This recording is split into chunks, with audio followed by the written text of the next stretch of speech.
All right, 7th grade, the end is almost here. You have almost finished the race.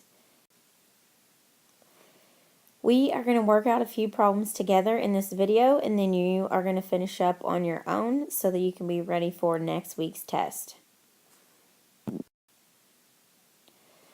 On page 1 of your review packet, we are going to do a couple problems together. The first one is on the screen now.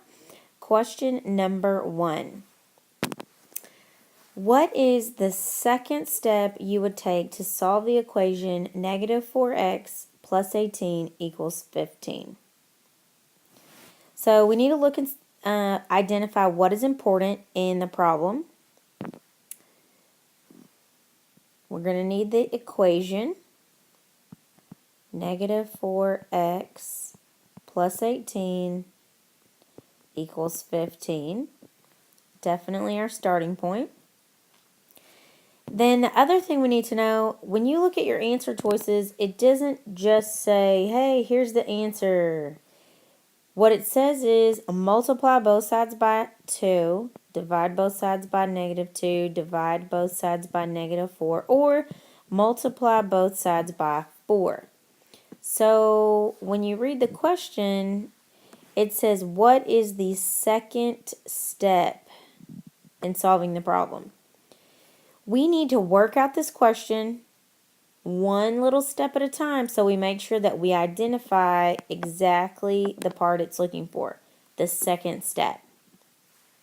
When we solved these in the past, we drew a line down the equal sign and then we started working backwards to try and solve for the value of x.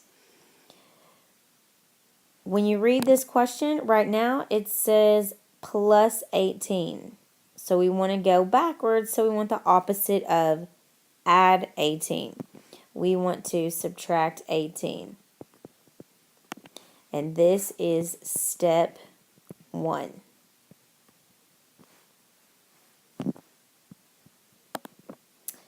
After you subtract 18,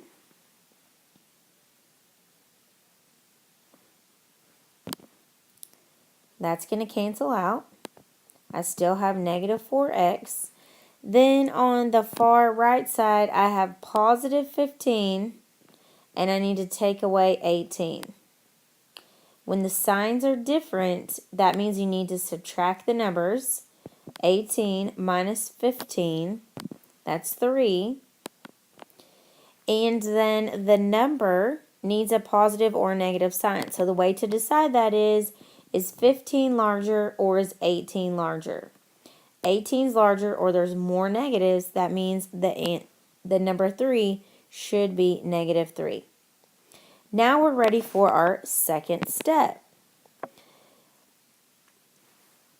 The problem says negative 4x. Right now that means multiply. The opposite of multiply is divide. So on my step 2, I need to do the opposite of multiply by negative 4. I need to divide by negative 4. So step 2 is divide by negative 4. When you look back up at your answer choices, number 1 doesn't even have negative 4, or A. B doesn't have negative 4. C does have negative 4. D does not have negative 4. So the only thing that could possibly make sense is answer choice C, divide both sides by negative 4 for step 2. The next question that's going to be in the video is number 5. So skip down to number 5 and you can go back and finish the others later. This question says, Kenya tosses a quarter 2 times. What is the probability that she tosses a head the first time and a tail the second time? So the most important part about this question is we're having 2 things happen. First and second. We want 2 things to happen. When you have 2 probabilities, you get your first answer, you get your second answer, and then you multiply them to get your final outcome. If you look back in the question, the first time, let's erase that. The first time you flip the coin, you want to toss a head. So a coin has heads on one side and tails on the other side. So the chances of getting a head is 1 out of 2. Then it says the second time we want tails. And there's only one tails, so the other fraction is 1/2. So to get my final answer, I don't just say the answer is 1/2, I have to multiply these together. 1 times 1 is 1. I'm going straight across. 2 times 2 is 4. So the chance of me getting a head the first time, followed immediately by tails the second time, is 1/4. I have a 1/4 chance of making that happen. So that would be answer choice B, 1/4. We have moved on to a new page. It's still about probability, but it's question 8. This one is a little bit tricky, so you're going to have to pay attention really carefully to see what it's talking about. I'm going to zoom in on the question just a little bit so we can see and underline the important stuff. When you read this question, it says Michelle has 4 white socks, 2 black socks, 2 gray socks in her drawer. She pulls 1 sock from the drawer without looking. She does not put it back. Michelle then pulls a second sock from the drawer. What is the probability that Michelle pulls 2 white socks from the drawer? So if we think about some important information, we need to know what is in the drawer. We have 4 white socks. We have 2 black socks. And we have 2 gray socks.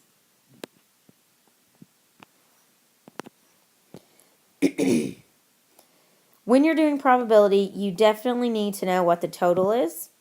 So I am going to figure that out by adding up all the socks. 4 plus 2 plus 2 is 8 total socks.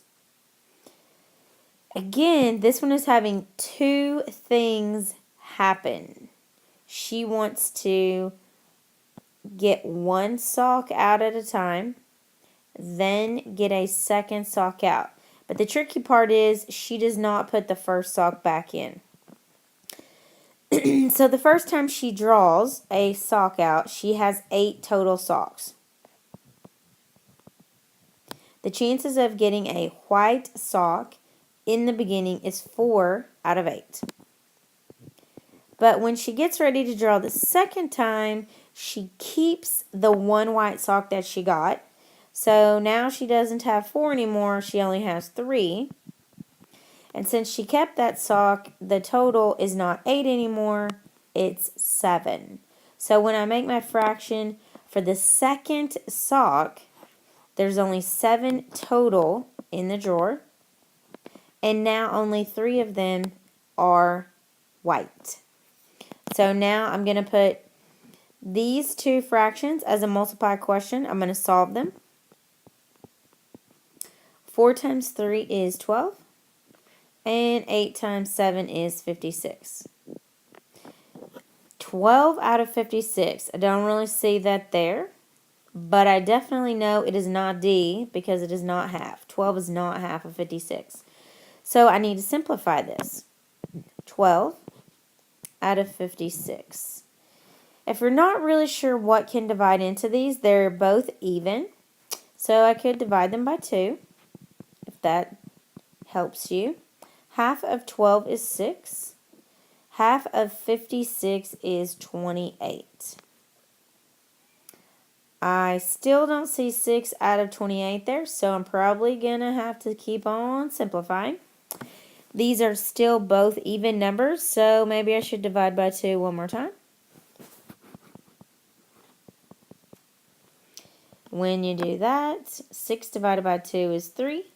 28 divided by 2 is 14.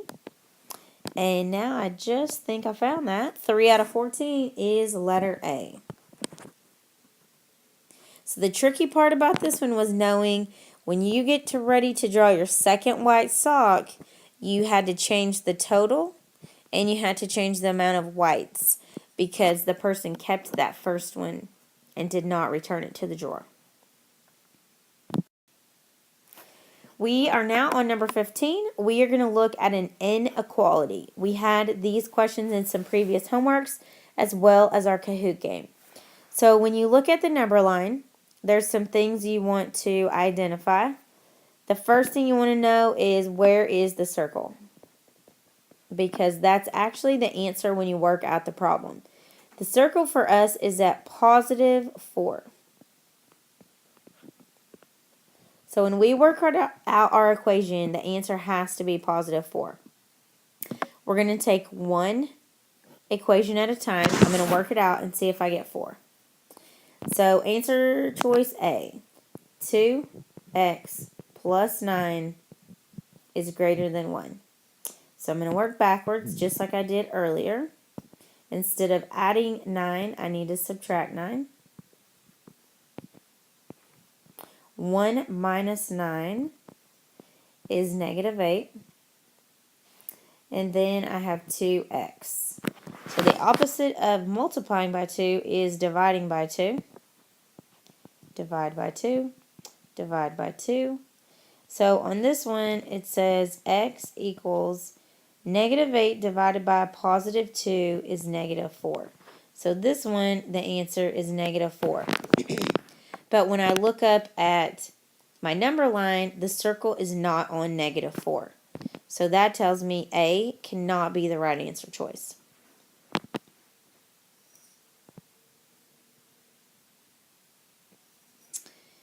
I am going to try answer choice B.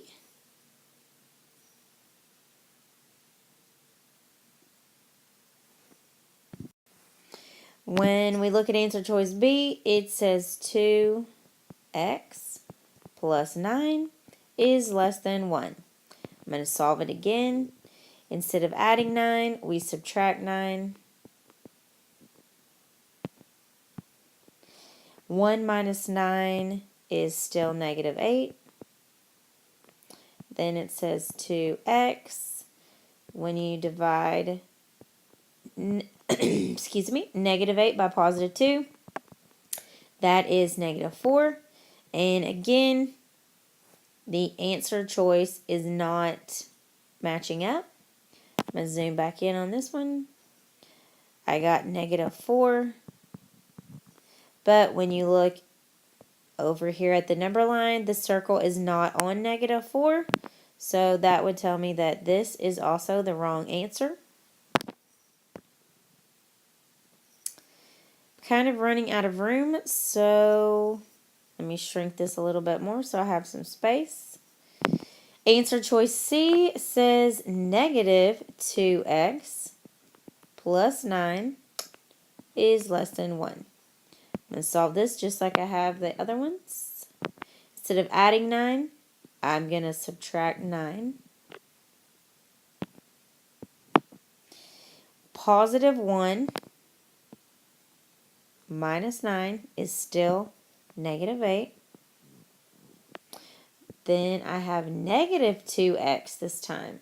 So I'm going to divide by negative 2. Divide by negative 2. This time x is positive 4. So I'm going to zoom back over here to my question. This time I did get positive 4. When you look at the number line, that does have positive 4. So then C is a possibility. I don't know about C. I'm going to have to check out D and see what happens. Let's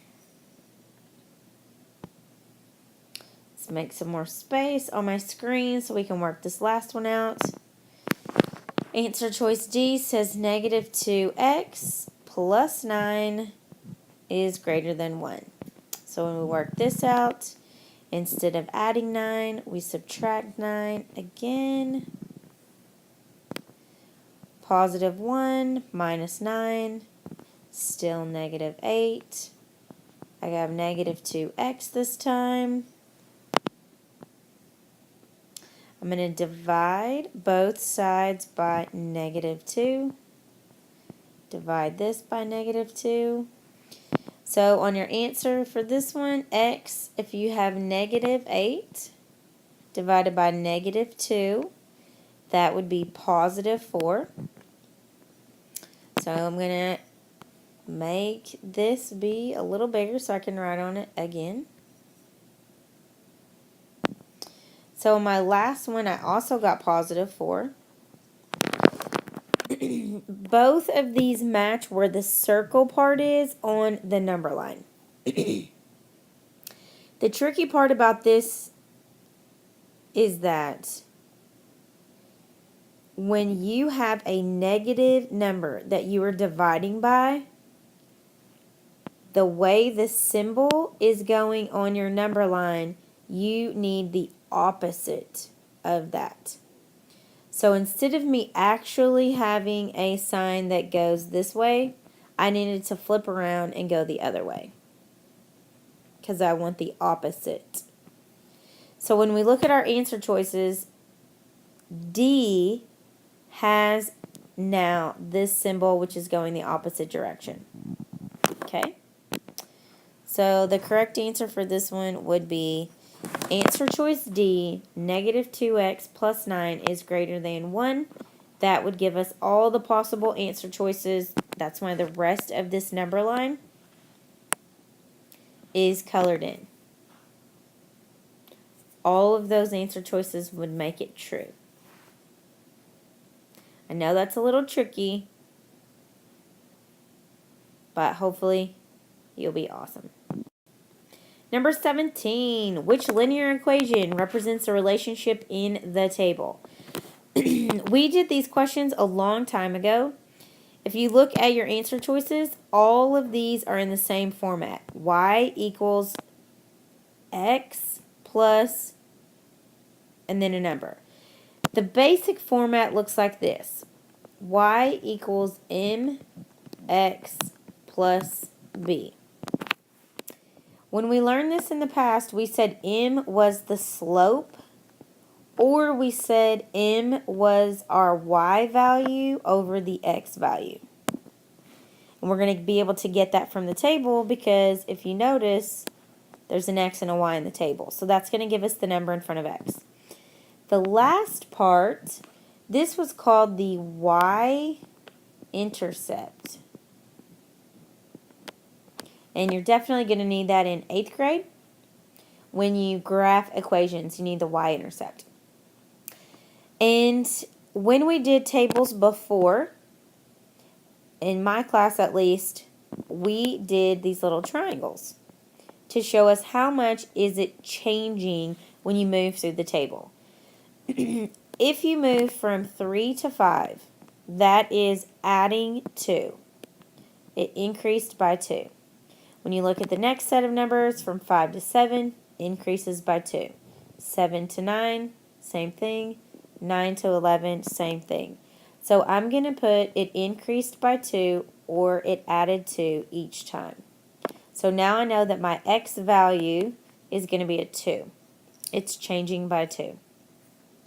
When you look at the bottom of the table, I'm going to make these little triangles. I'm going to say how is the bottom row changing every single time. When you go from 11 to 17, that increases by 6. So I'm going to say plus 6. You look at the next set of numbers, 17 turns into 23. Again, that increased by 6. 23 to 29, increased by 6. 29 to 35, increased by 6. So now y is 6.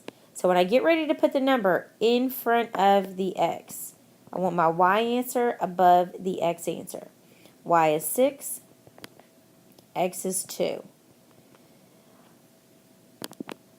I do not see anything that says 6 over 2. None of these are fractions, which gives me a clue that this can simplify. 6 divided by 2 is 3. So now I know that the number in front of the x should be a 3. So if I were to substitute that in, this would be a 3 in front of the x for my basic equation. I don't really know what goes here yet, so what I'm going to do is look at my answer choices, and if only one of them has a 3 by the x, then we're done and we don't need to move on.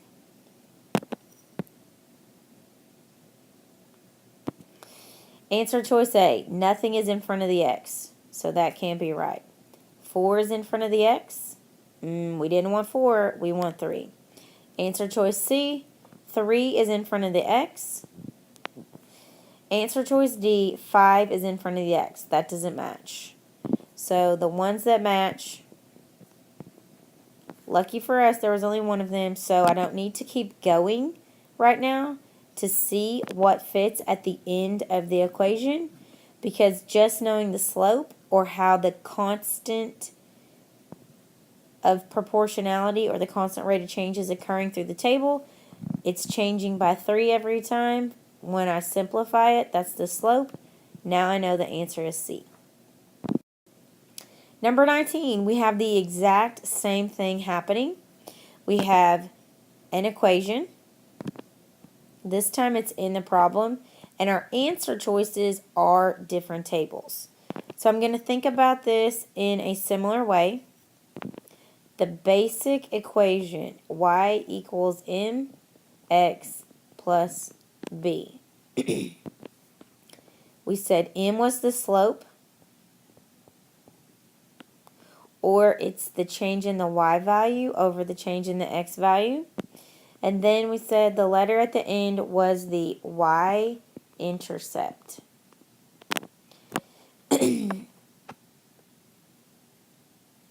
Two different things you can do. You can either try to figure out the y-intercept number first, or you can figure out the slope number first. If you want to figure out the slope number first, we just make our little triangles. We see how did it change. The top row is changing by 2 on this one. The bottom row is changing by 4.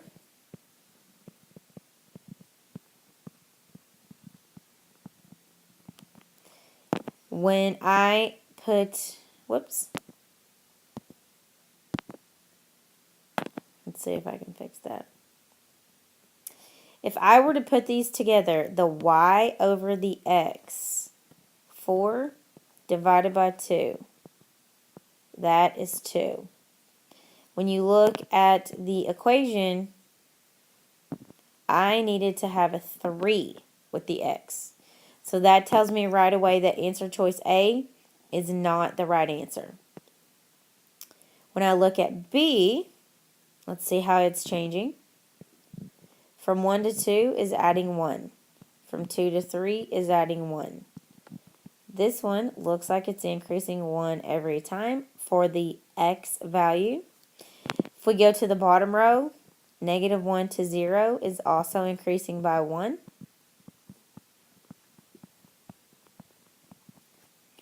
So when I get ready to make the fraction for answer choice B to figure out the slope or the y answer above the x, I get positive 1 over positive 1. 1 divided by 1 is 1. And again, we said we needed to be a 3. So now I know answer choice B, also wrong. Keep moving down the list. Answer choice C, let's check it out. From 2 to negative 1, increasing by 1. From negative 1 to 0, increasing by 1. Follow the pattern. The top row continues increasing by 1. If you look at the bottom row of answer choice C, from negative 10 to negative 7, that is positive 3. From 7 to 4, that's 3 units away. From 4 to 1, 3 units away. And from -1 to +2, 3 units away.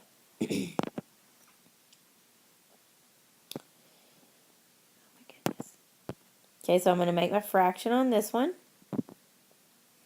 The y answer was 3. The x answer was 1. 3 divided by 1 is 3. Let's look up at our equation. We do want a 3 to be our slope. So this is a possibility. We can check the next part, which this is going to be the really cool part that's going to help us. I'm going to erase this for a second. Oh, it won't let me erase. Okay. So the last thing I want to do is look at the last number. It says -4. The -4 number at the end is the y-intercept. This needs to match the 0 in the chart. When you look at this chart in answer choice C,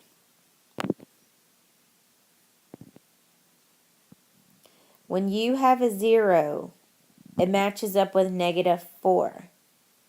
The next chart, answer choice D, we haven't done yet. It has a 0, but it does not match up with -4. Since this bottom chart, or answer choice D, had a 0 for the x, but didn't match up with -4, that automatically tells me it cannot be the right answer choice.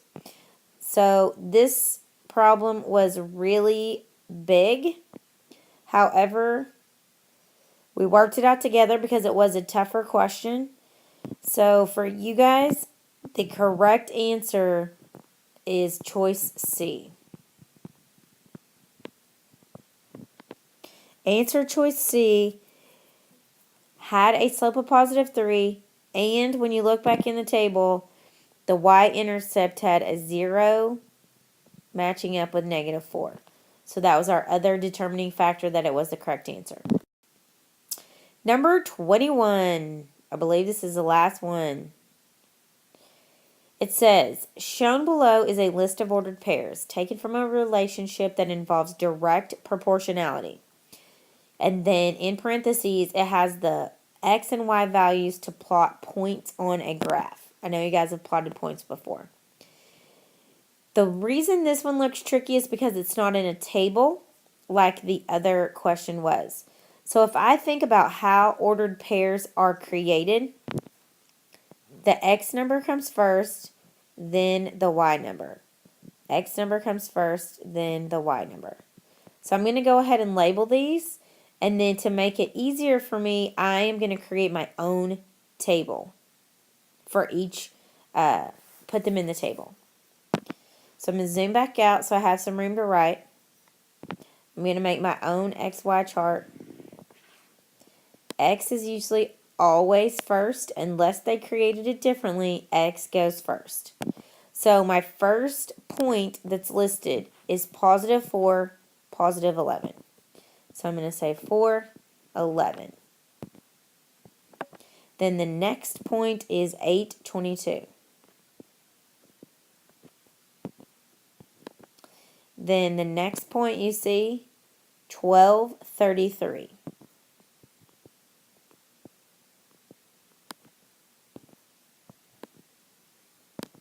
Then last point is 16, 44.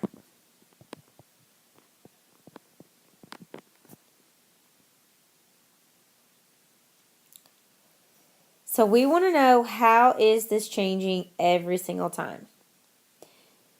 The way you can do this, we can turn this into a table and solve it just like we did the last one by making those little triangles. The x is increasing from 4, increase to 8. That was bigger by 4, or it added 4. If you keep going down the table, 8 turned into 12. That's 4 times bigger. 12 turned into 16, 4 times bigger. So I know my x value is 4. I always want my y is the numerator and the x is the denominator. So I already know the denominator is a 4. When I go down the other side of the table, let's see if I can shrink this so we have a little bit more space. There we go. 11 turned into 22. That's adding 11. 22 turned into 33. That's adding 11. 33 turned into 44. That's adding 11. So now I know the y value is changing by 11. So I'm going to put an 11 right up here. You need to be very, very careful because we have a fraction that's 11 out of 4. Not just 11 as an answer and not just a 4 as an answer. We need to simplify this entire fraction. So I can automatically say 11 is not the answer by itself. 4 is not the answer by itself. I have to set up top in the box, divide this out, and see what it equals. 4, I'm going to divide it into 11. Again, let me try to make this smaller so I have a little bit more space. I'm going to scribble this one out. Do it over here. 4 divided into 11. So 4 can go into 11 2 times. 2 times 4 is 8. 11 minus 8 is 3. So I could stop right here and say 2 3/4. Or we could keep dividing and get the decimal answer. It's up to you. Some people can stop right there because they can recognize what 3/4 is as a decimal. But if not, we can put in a decimal point, put in a 0, drop it down. Now I have 30. 4 divides into 30 7 times. But before I get too far ahead, I'm going to bring my decimal up. 7 times 4 is 28. 30 minus 28 is 2. Have another 0 added in to keep dividing. 4 divides into 20 5 times. Goes in perfectly. I know my answer now is exactly 2.75 or 2 3/4 when we did it with the fraction staying. Let's move that out of the way. 2 3/4 or 2.75. So the answer choice would be B because we didn't get 2 evenly. It wasn't perfect. Okay?